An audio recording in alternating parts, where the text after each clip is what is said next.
মাত্র 21 বছর বয়সে সোশ্যাল মিডিয়ার জনপ্রিয় কন্টেন্ট ক্রিয়েটরের মৃত্যু হয়। মৃত্যুর কয়েক ঘন্টা আগেও ফেসবুকে ভিডিও পোস্ট করেছিলেন তিনি। ভিডিওতে দেখে বোঝার উপায় ছিলই না এত তাড়াতাড়ি তার জীবনে নেমে আসবে এত বড় অন্ধকার। কিন্তু সেই রাত্রেই বিষাক্ত রাসায়নিক খেয়ে মৃত্যু হলো পূর্ব মেদিনীপুরের তরুণী সীমা দাস শাসমলের। প্রায় 4 থেকে 4.5 লাখের মতো ফলোয়ার ছিল ফেসবুকে। সোশ্যাল মিডিয়ায় যিনি প্রিয়তমা নামে পরিচিত ছিলেন। আর এই ঘটনার পরদিনই ঘটে গেল আরও একটি ঘটনা। সীমার স্বামী মনোজিৎকে বাড়ি থেকে গলায় ফাঁস লাগানো অবস্থায় উদ্ধার করা হয়। কিন্তু কেন এমন কিছু, এত সব কেন ঘটে গেল? সীমার মৃত্যুর আসল কারণই বা কি? আর তার মৃত্যুর পর তার স্বামী বা কেন এত বড় সিদ্ধান্ত নিয়েছিল? এই ঘটনার শুরুটা কোথা থেকে সেটাই এবার জেনে নেওয়া যাক। সীমা দাস শাসমল থাকতেন পূর্ব মেদিনীপুরের চণ্ডীপুরের পায়রাচালি গ্রামে। মাত্র 21 বছর বয়সে সোশ্যাল মিডিয়াতে নিজের একটা পরিচয় তৈরি করে ফেলেছিলেন তিনি। নাচের বিভিন্ন ভিডিও পোস্ট করতেন আর সেই ভিডিওগুলোর মাধ্যমেই ধীরে ধীরে জনপ্রিয় হয়ে উঠেছিলেন প্রিয়তমা, যার আসল নাম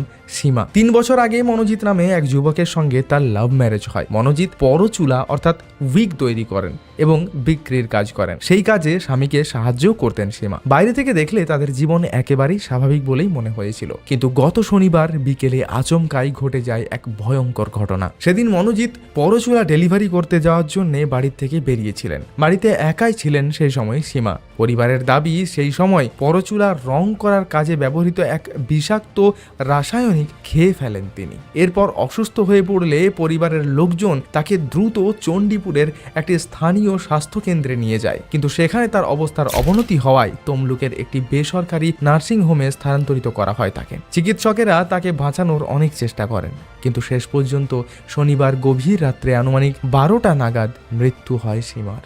মাত্র 21 বছর বয়সেই শেষ হয়ে যায় তার জীবন। তবে এই ঘটনার সবচেয়ে বেশি প্রশ্ন তৈরি করেছে সীমার মৃত্যুর আগের কয়েক ঘন্টা। কারণ শনিবার সকালেও সোশ্যাল মিডিয়ায় সক্রিয় ছিলেন তিনি। নিজের ফেসবুকে তারকেশ্বরে জল ঢালতে যাওয়ার একটি ভিডিও পোস্ট করেছিলেন সীমা। ভিডিওতে তাকে দেখা যায় বেশ ভালোভাবেই। এমনকি কয়েকদিন আগেই স্বামী মনোজিতের সঙ্গেও তারকেশ্বরে মন্দিরে পুজো দিয়ে এসেছিলেন তিনি। তাই স্বাভাবিকভাবেই প্রশ্ন উঠছে, সেই সময় যদি সবকিছু স্বাভাবিকই ছিল, তাহলে মাত্র কয়েক ঘন্টার মধ্যে এমন কি ঘটে গেছিল?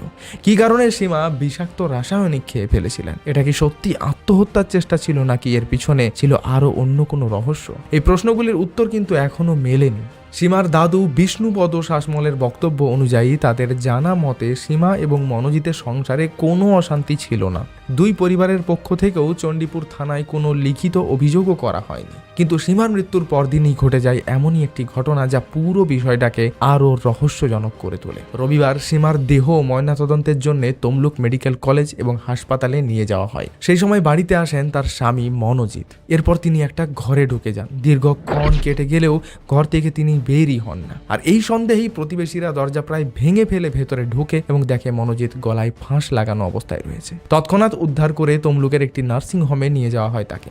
বর্তমানে তার চিকিৎসা চলছে। তার শারীরিক অবস্থা নিয়েও বিস্তারিত তথ্য এখনো প্রকাশ্যে আসেনি। এখন সবচেয়ে বড় প্রশ্ন হলো, সীমার মৃত্যুর পর মনোজিৎ কেন এমন সিদ্ধান্ত নেওয়ার চেষ্টা করেছেন? স্ত্রীর মৃত্যুতে মানসিকভাবে ভেঙে পড়েই কি এমনটা করেছেন, নাকি সীমার মৃত্যুর সঙ্গে এমন কোনো ঘটনা জড়িয়ে আছে যা এখনো প্রকাশ্যে আসেনি আমাদের কাছে? এই মুহূর্তে কোনো সম্ভাবনাকেই নিশ্চিত বলে সত্যি মানা যাচ্ছে না, কারণ পুরো বিষয়টি এখনও পুলিশের তদন্তের মধ্যেই রয়েছে। ইনভেস্টিগেশন এখনও চলছে, এমনকি মনোজিতের চিকিৎসাও এখনও চলছে। সীমার মৃত্যুর ঘটনা চণ্ডীপুর থানায় দুই পরিবারের পক্ষ থেকেই কোনো অভিযোগ কিন্তু এখনও যায়নি। তবে তমলুকে তার মৃত্যু হওয়ায় তমলুক থানায় অস্বাভাবিক মৃত্যুর মামলা একটা কিন্তু রুজু করা হয়েছে। পুলিশ খতিয়ে দেখছে পুরো ঘটনাটি। সীমার মৃত্যুর প্রকৃত কারণ কি? বিষাক্ত রাসায়নিক খাওয়ার পিছনেই কারণটা কি? মৃত্যুর আগে তার সঙ্গে কোনো ঘটনা ঘটেছিল কি? এই সমস্ত জিনিস কিন্তু এখন বড় প্রশ্ন। আর তারপর এই ঘটনার পর তার স্বামী কেন আত্মহত্যা করার চেষ্টা করেছে, এই সমস্ত প্রশ্নগুলির উত্তরই এখন সবচেয়ে গুরুত্বপূর্ণ। একদিকে মাত্র 21 বছরের এক তরুণ কন্টেন্ট ক্রিয়েটারের আকস্মিক মৃত্যু, আবার তার পরদিনই স্বামীর এই ধরনের কাণ্ড। এখন সোশ্যাল মিডিয়া তোলপাড় হচ্ছে এই প্রশ্নে যে এমন কেন ঘটেছে। তবে যতদিন না সঠিক তদন্ত করে উত্তর আসছে, ততদিন পর্যন্ত কোনো অনুমানকে সত্যি ধরে নেওয়া ঠিক হবে না। আপনাদের কি মনে হচ্ছে এই ঘটনার পিছনে আসল রহস্যটা কি হতে পারে? সেটা কমেন্ট করে জানাতে একেবারেই ভুলবেন না। ভিডিওটি দেখার জন্য অনেক অনেক ধন্যবাদ। So hello, I am Shubham and you are watching crime expose.